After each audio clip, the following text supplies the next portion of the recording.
following segment is sponsored by the Utah Pork Producers. In a delicious twist here, I am doing like 4 different pork dishes to show you to get ready for the holidays. 4th of July, 24th of July, anytime. Starting with a pork shoulder here that I've seasoned with your favorite pork seasoning, however you want to do. And then what you want to do is cook this low and slow for a long period of time until it reaches, are you ready? This is going to make your day 195 degrees internally. That is the temperature you need it to reach to shred perfectly.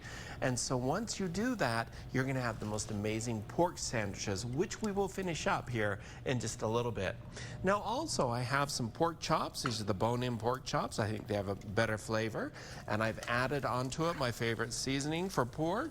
And these grill up perfectly. And so that is a beautiful way to enjoy some grilled pork chops. You're going to grill them for about 2 to 3 minutes on each side until they are cooked through and ready to serve.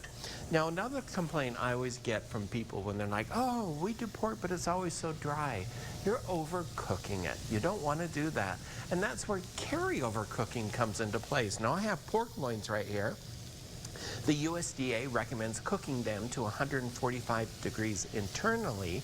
However, there is carryover cooking. So if you take this to, about 136 degrees internally, pull them out of the oven, let them sit there and rest. They're going to reach 145 degrees and be perfect, juicy, and delicious. And no more of this dried out pork at all with carryover temperature cooking.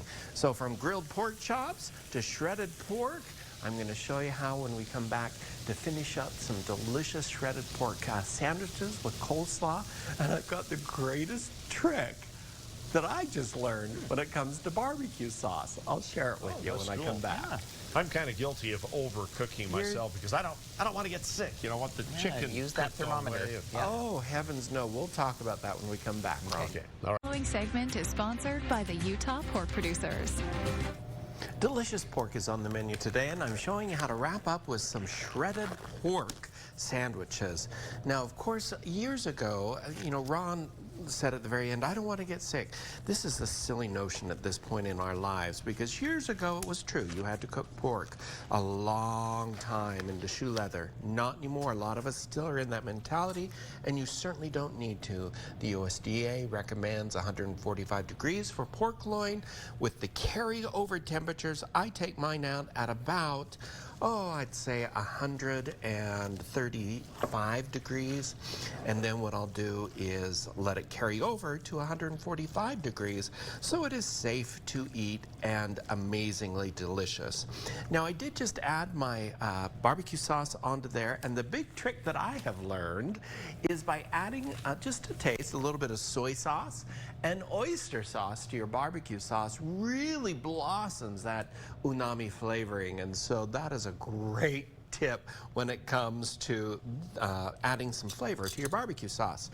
Now, I don't like to drown my pulled pork when I do sandwiches in barbecue sauce. I like just enough on there to where it has a nice flavor, and so I'm going to add on to it my coleslaw here.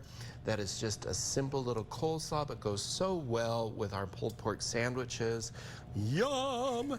Here is the pork loin. It is so juicy and perfect with those carryover temperatures. And then I'm going to serve it up with a grilled pork chop as well. So 3 different items you can make with pork. And it's no wonder you want to keep pork on your fork. It's a delicious meat and perfect for the holidays coming up. Can't wait for you to try these recipes. You can head on over to KUTV.com to grab them, or to cookingwithchefbryan.com to grab them. And remember, keep fork on your pork.